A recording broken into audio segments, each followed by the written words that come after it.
ইমান যদি ঠিক থাকে অল্প আমল একটা সেজদা দিয়ে বান্দা জান্নাতে যেতে পারবে।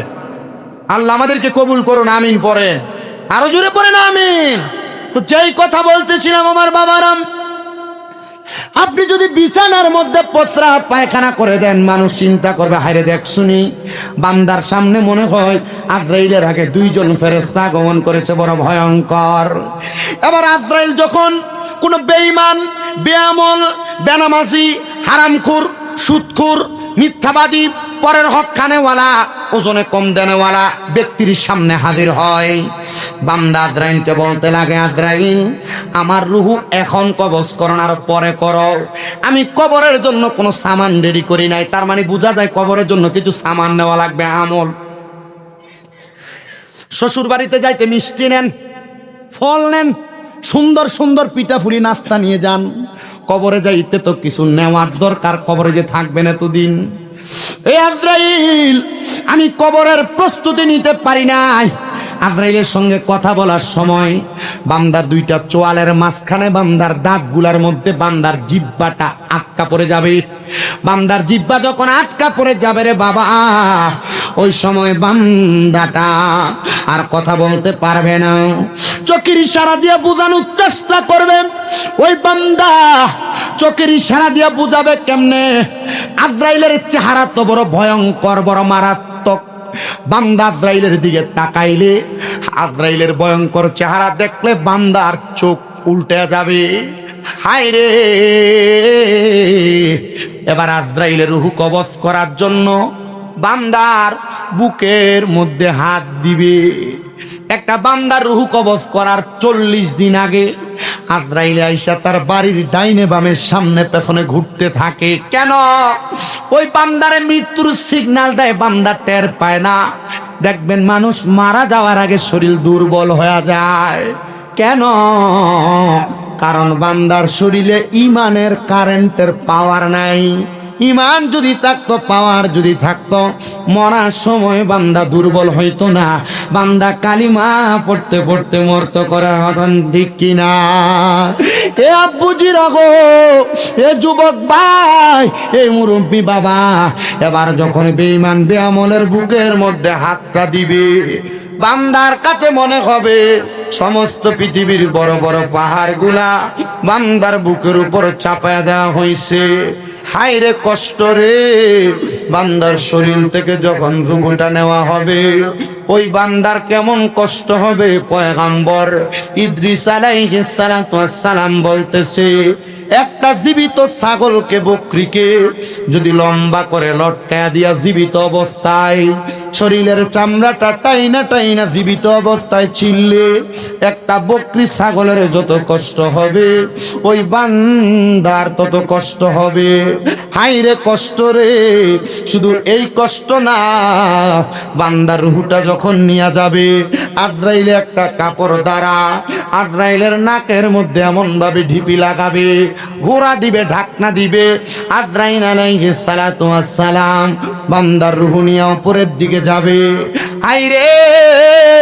আসমানের ফেরেশতারা ইমানদারকে স্বাগতম জানাইছিল আল্লাহর মেহমান বলে, কিন্তু বেঈমান বান্দাকে স্বাগতম জানাবে না।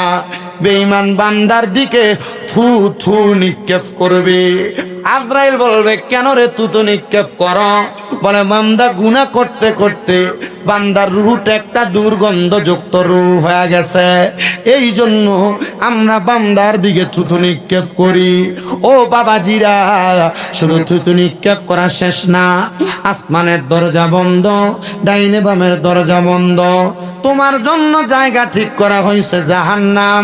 ওই জাহান্নামের মধ্যে যখন তোমাকে দিবে, কবরে 3 প্রশ্নের আশা করো। 3 প্রশ্নের জবাব দিতে পারলে নাজাত পাইবা, নচেত পাইবা না। আরে বাবা, এটা ঠিক আছে, কিন্তু যদি দুনিয়াতে ইমাম সারা, আমল সারা জিন্দেগি কাটাও, 3 প্রশ্নের অপেক্ষা করবে না, সরাসরি জাহান্নামে পতিত করা হবে। 1 দিন 2 দিন না, রহমতের নবী জানায়া দেয়, কমসে কম 3000 বছর জাহান্নামের আগুনে জ্বালাইব। 3000 বছর জাহান্নামের আগুনে এমনে জ্বালাবে না। হায় রে আমার বাবা, 3000 বছর জাহান্নামের আগুনে জ্বালাইব, 1000 বছরে যখন আগুনে জ্বালাইব, জাহান্নামের আগুনের কালার 3টা। 1 নাম্বার লাল রঙের আগুনে জ্বালাইব 1000 বছর। 1000 বছর জ্বালায়া ওই বান্দারে এবার পূর্ব জাহান্নামের আগুনের ভিতরে এবার আগুনের রং বানাইব সাদা। সাদা ধোঁয়া যুক্ত আগুনে জ্বালায়া বান্দারে আরো 1000 বছর পরে এবার কালো ধোঁয়া যুক্ত আগুনে পুরাইব। বান্দারে পুরাইতে পুরাইতে পুরাইতে পুরাইতে দেখো চুরমাচুর হয়ে যাবে। হাই রে হে দরুল বাজারের মুসলমানেরা, এ পর্দার অন্তরালের মা 3000 বছর পরে বান্দাকে মাকামে তাকাসুরের মধ্যে দাঁড় করাবে। তুমি যদি চুরি করো, মিথ্যা কথা বলো, অন্যায় করো, কেউ যদি 3 মিনিট বেত্রাঘাত করে তুমি স্বীকার করবা আমি চোর। বান্দাকে 3000 বছর শাস্তি দেওয়ার পরে প্রশ্ন করবে কি বলবা বলো। বান্দা 3 বার জবান দিয়া বলবে পানি পানি পানি।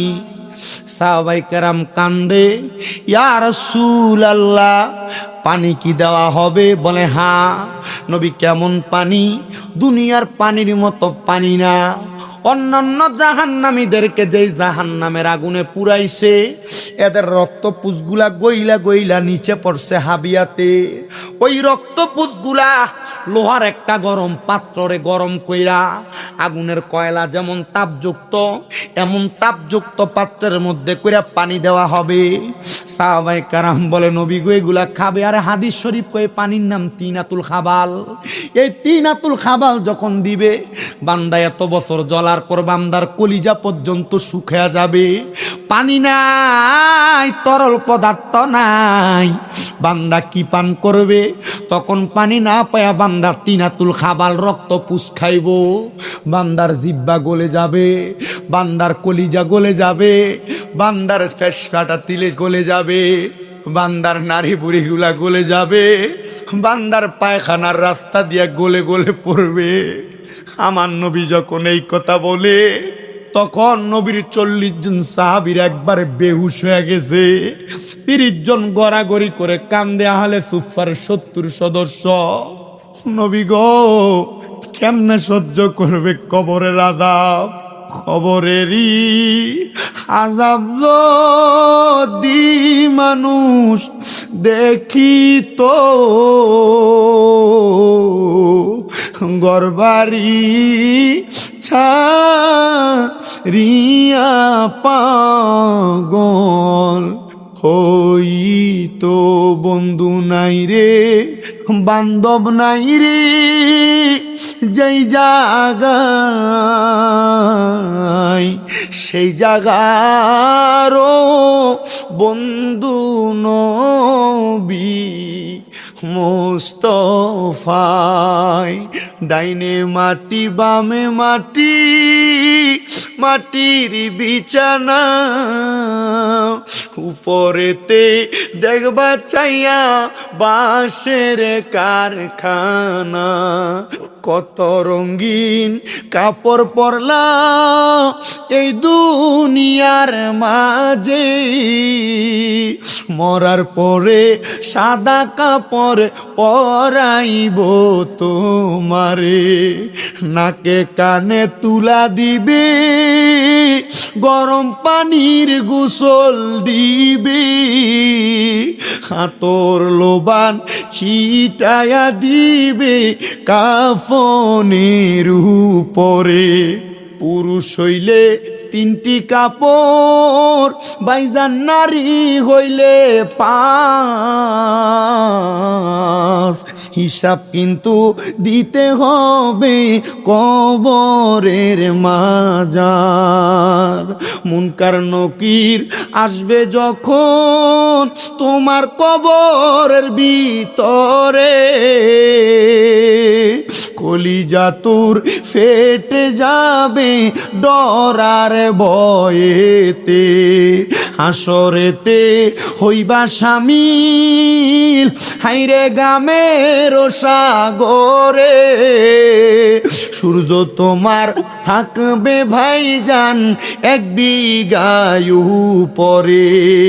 জিব্বাটা তোর বের হইয়া যাবে আরে পানি কেউ দিবে না। ইমানদার হইলে বাইরে চিন্তা থাকবে না। নামাজ রোজা করো যদি দুনিয়ার ভিতরে, সম্মানে রিসিভ করবে ফেরেশতা কবরে। কবরে নিয়া গো তোমায় রাখিবে স্বজনে। ইমানদার হইলে তুমি যাবে জান্নাতের ভিতরে। হুরগিল মানার ফেরেশতারা করিবে সম্মান। দুলা যেমন সাজিয়া আসে শ্বশুর বাড়ির হইয়া জামাই, ওই কবরে জান্নাতের মেহমান করিবে তাহারে। ইমান আমল লইয়া যাইতে পারিলে কবরে। এই পুঁতিতে 3 ঘন্টার ওয়াজ শেষ। তাহলে বলেন যে 2টা কাহিনী বললাম বা 2টা দিক বললাম, ইমানদারের মৃত্যু আর বেঈমানের মৃত্যু, কোনটা চান? চান আপনারা? তাহলে ইমানদারের মৃত্যু চাইলে নামাজ পড়ার দরকারই নেই, আছে নাকি? নামাজ পড়ার দরকার আছে? ওয়াদা করো, ওয়াদা যে হুজুর পড়ব।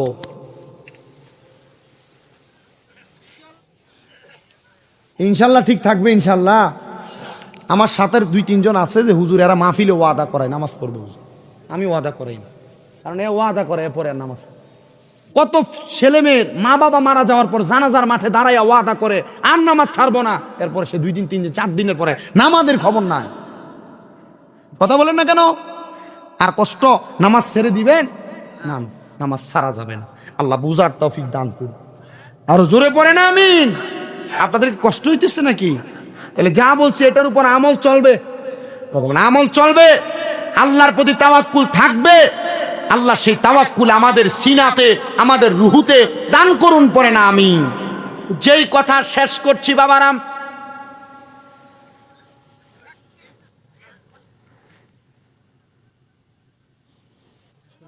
এক ঘন্টা 38 মিনিট হয়েছে।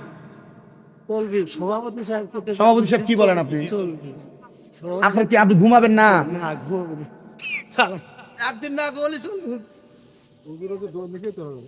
আমি তো দৈনিক করা লাগবে। চান্দালি তো বড় সালাক। তোমাদের নসিমন গাড়ির সভাপতি বানাইছো তারে, তোমরা বোঝো কারে বানাইছো? ড্রাইভার সমিতি না? এই ড্রাইভার সাহেবরা আছেন আপনারা? দেখি ড্রাইভার কে কে আছেন তো একটু হাত তোলেন তো দেখি। নসিমন গাড়ি আছে 50 জন আছে। তোমরা যদি আমাকে পিটান শুরু করতে আমি ওয়াজ করা লাগবে না? আচ্ছা আরেকটু করি, আছেন আপনারা? আমার একটা গজল আছে লেখা, আমাকে একজন বলছে যে আপনার লেখা যে একটা গজল আছে এটা গাবেন। গাইবো নাকি?